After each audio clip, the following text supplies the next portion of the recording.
Telespectadores da Rede Vida de Televisão e do programa Páginas Difíceis da Bíblia.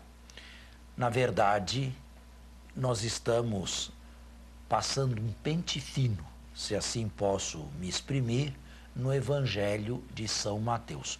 Hoje estamos novamente os três. Agora, Ailton, eu pediria a você que contextualizasse, eu não sei exatamente onde é que eu parei a semana passada, me pode dizer? Sim, nós estávamos no capítulo 21, dos versículos de 4 a 13. Que trata da entrada em Jerusalém. E o Senhor dizia justamente o que Cristo pretendia, o que Jesus pretendia entrando no jumentinho, montado. Bem, em primeiro lugar, a questão do jumentinho e da jumentinha, eu acho que já expliquei. De qualquer maneira, não me custa repetir. Aqui nós temos uma figura de linguagem que se chama sinédoque. Sabe o que é sinédoque?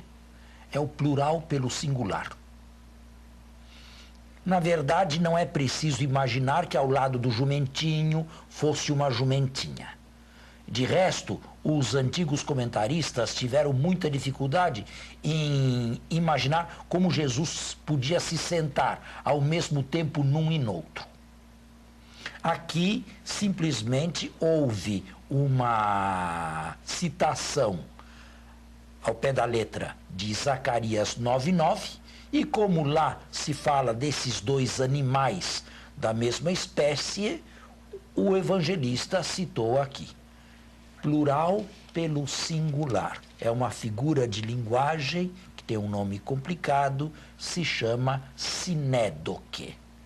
Bom, agora, mais importante do que a sinédoque é a questão da interpretação desse gesto de Jesus.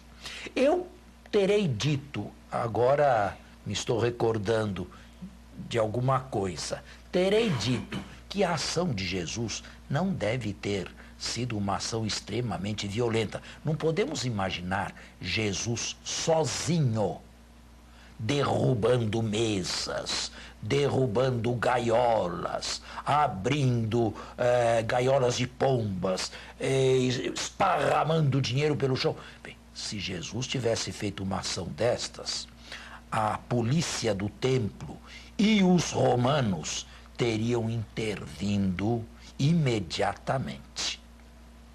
Se não houve intervenção nem de um nem de outro, é porque o gesto foi relativamente modesto, relativamente contido e mais tarde, claro, hiperbolicamente acentuado. Agora, o que é que Jesus pretendia? É o único gesto violento que nós conhecemos na vida de Jesus.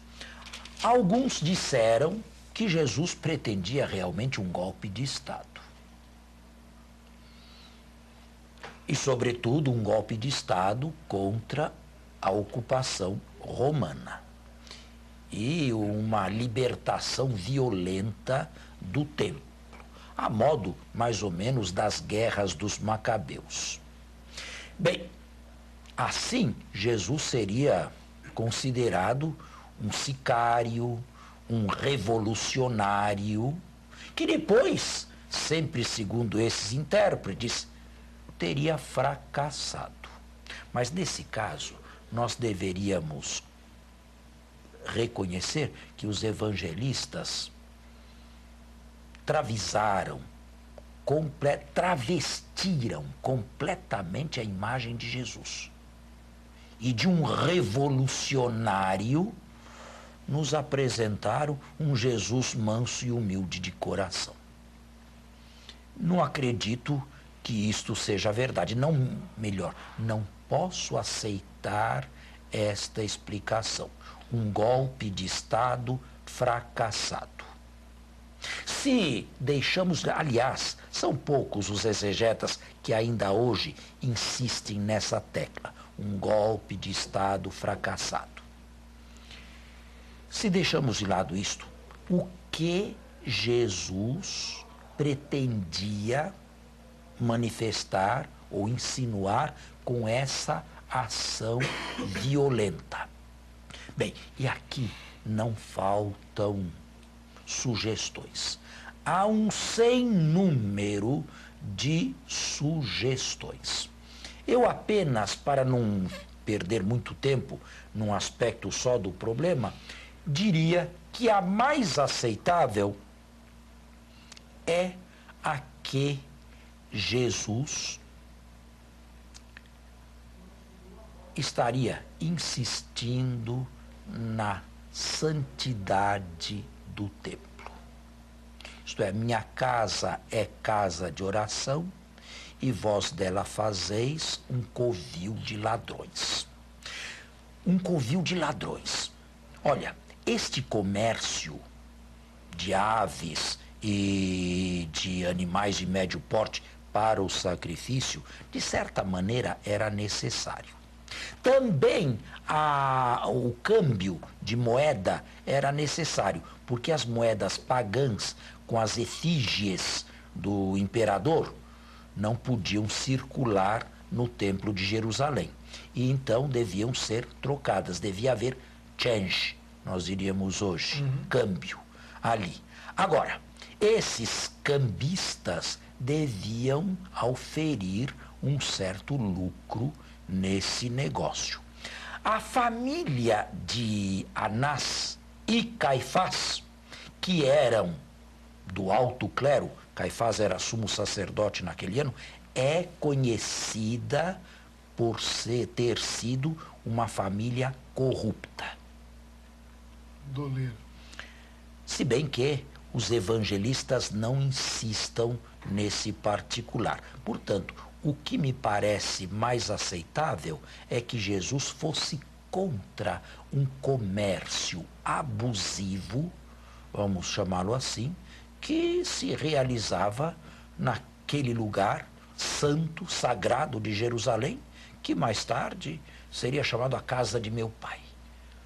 Casa de meu pai é uma casa de oração, mas vós fazeis um covil de ladrões. Isto é, gente que ofere lucro ali, talvez um lucro abusivo, destas coisas todas que aconteciam, atenção, na esplanada dos pagãos, porque aqui entravam todos. No átrio dos judeus, só podiam entrar os judeus sob pena de morte. Se um outro lá entrasse que não fosse judeu. Mulheres de um lado e homens de outro lado, como ainda é hoje, naquilo que sobrou do Templo de Jerusalém, no famoso Muro de Herodes. Esta é a melhor interpretação. Há quem diga que Jesus quisesse insistir na santidade daquele lugar. Mas aí me paira uma dúvida. Ele vai falar que será destruído o templo? Então, para que insistir tanto na sua santidade, se desse templo não ficará pedra sobre pedra? Eu acredito que esta explicação última que eu dei seja talvez a mais pertinente. Agora, bom, você encerrou? Quer dizer, você teria mais... Não, tá, acho que está muito bem. O senhor recapitulou o que foi dito na semana passada e completou ainda com mais alguma coisa. Está muito bem. Agora, não, mas eu não acabei ainda. Por isso que eu queria saber se tinha ainda, se restava ainda alguma pergunta ou se eu podia continuar ainda nesta perícope. De um lado está a cidade sobressaltada. Vimos isso a semana passada, não vimos? Sim. A cidade agitada. Quem é esse? De outro lado, o povo que acompanhou Jesus na entrada, que o seguiu, e os doentes, os paralíticos que ele curou no templo. Dois partidos aparentemente opostos. Jerusalém, como no início da vida de Jesus, nos tempos dos magos, dos reis magos, parece evangelista aqui, sobressaltada lá, e Jerusalém sobressaltada aqui. Quem é esse? Dessa maneira, o evangelista prepara já os seus leitores para a reação dos jerosolimitanos contra Jesus na trama da paixão. Contrariamente aos cidadãos hierosolimitanos, estão os que entraram com Jesus, os acompanhantes de Jesus, os doentes que ele curou no templo e aquelas crianças que o aclamavam, Hosana ao filho de Davi. Dois grupos. O evangelista sutilmente insinua que os seus leitores, os leitores de sua comunidade, deveriam se agrupar. Claro, não com os hierosolimitanos, mas com este outro grupo aqui, que seria para ele o embrião da comunidade que viria a seguir. Fui claro? Claríssimo. Jesus não poderia ter ido contra toda essa situação, até porque a mãe dele também ofereceu uma pomba quando ele nasceu, não foi? Agora, o problema aí não é isso. Lá, sim, a pomba também era um animal, era o sacrifício do pobre. O pobre não tem dinheiro para comprar animais de médio porte, então comprava um pombinho. Ali. Mas aqui se trata, a meu ver, de um certo comércio abusivo no Templo de Jerusalém. Vamos fazer o intervalo e voltamos.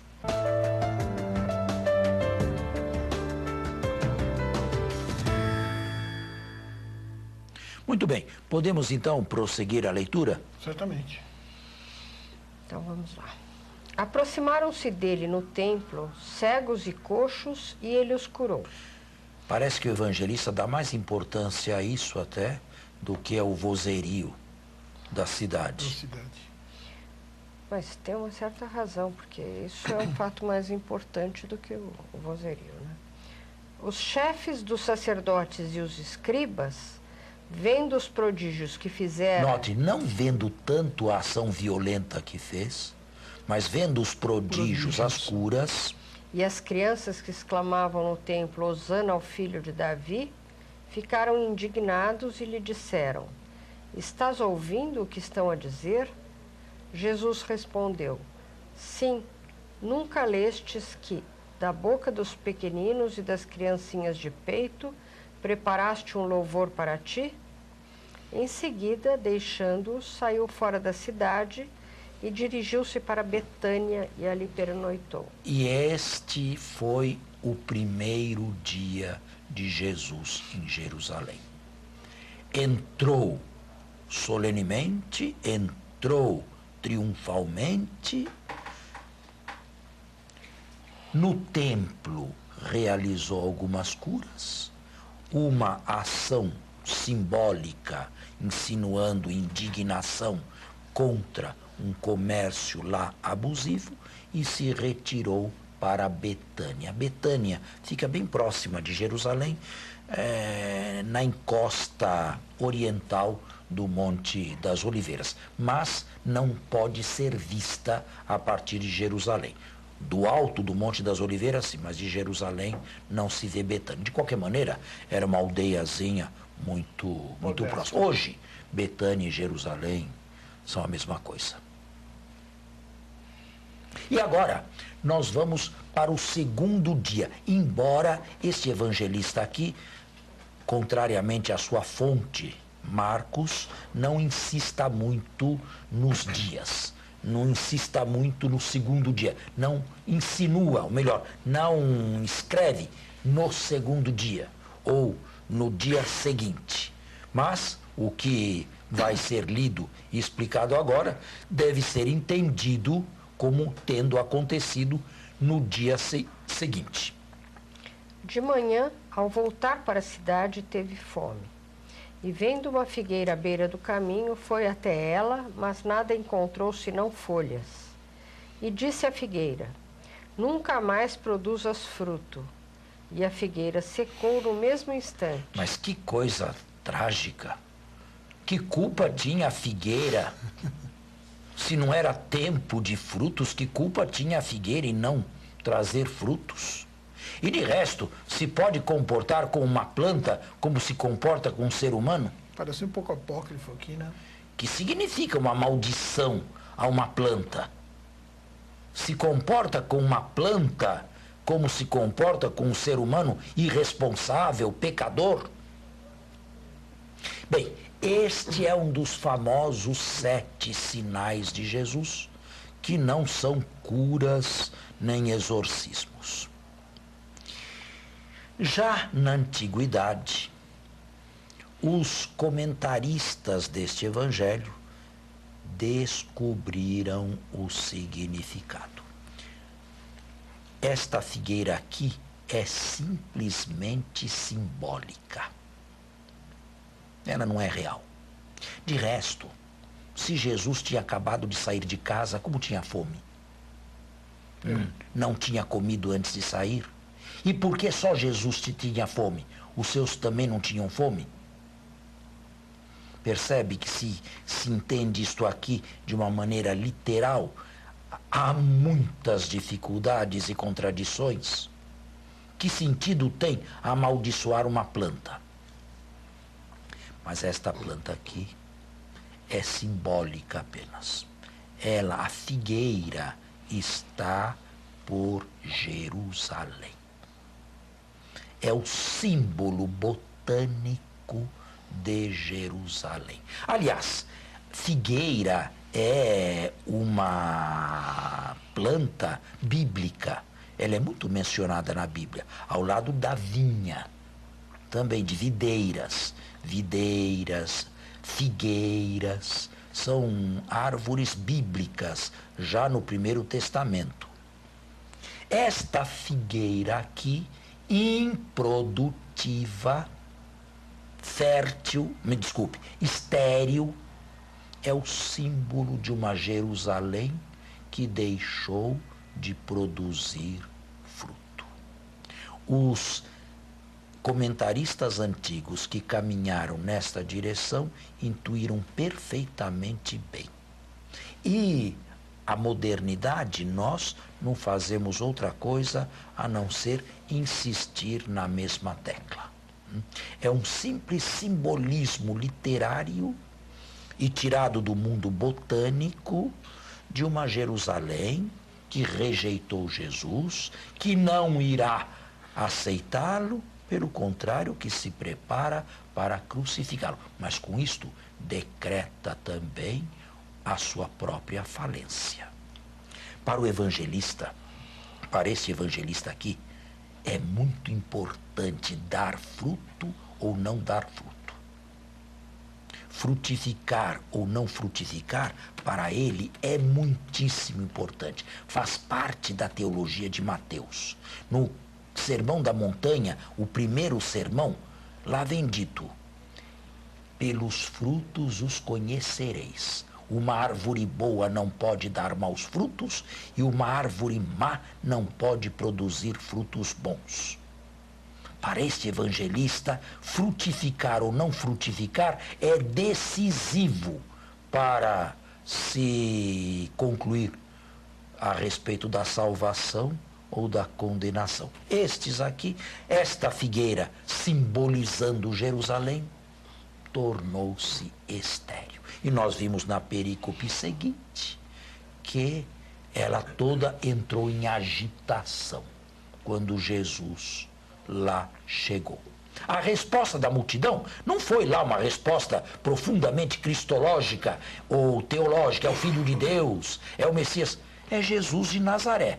Mas tudo somado, não foi uma resposta ruim, não foi uma resposta falsa ou negativa. Agora, o que vem a seguir é surpreendente. Os discípulos, vendo isso, diziam espantados: como assim? A figueira secou de repente? Jesus respondeu: em verdade vos digo, se tiverdes fé sem duvidar, fareis não só o que fiz com a figueira, mas até mesmo se disserdes a esta montanha: ergue-te e lança-te ao mar, isso acontecerá. E tudo o que pedirdes com fé em oração, vós o recebereis. Percebe a dificuldade? Não tem nada a ver uma coisa com outra.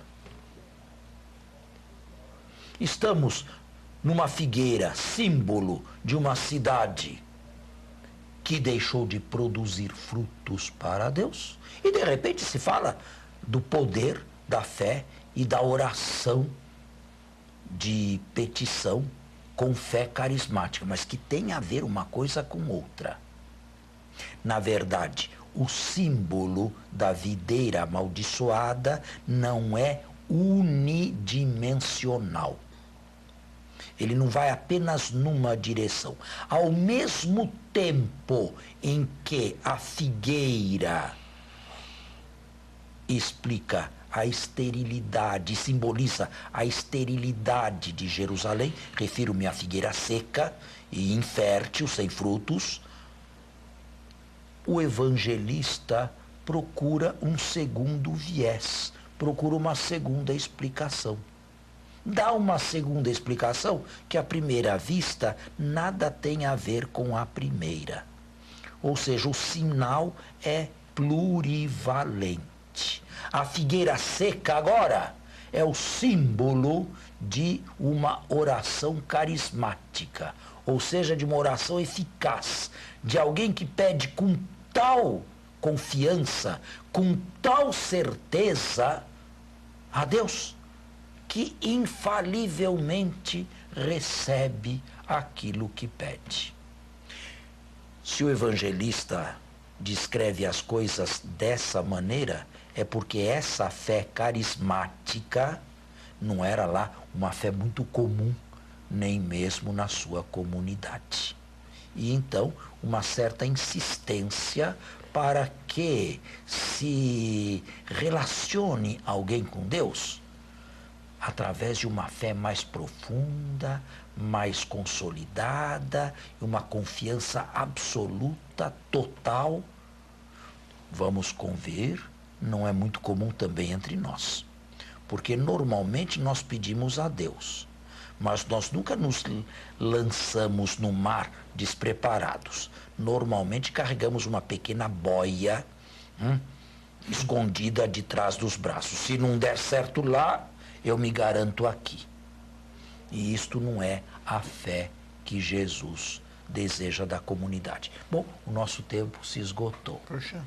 Então, o resto fica para a semana que vem. Muito obrigado.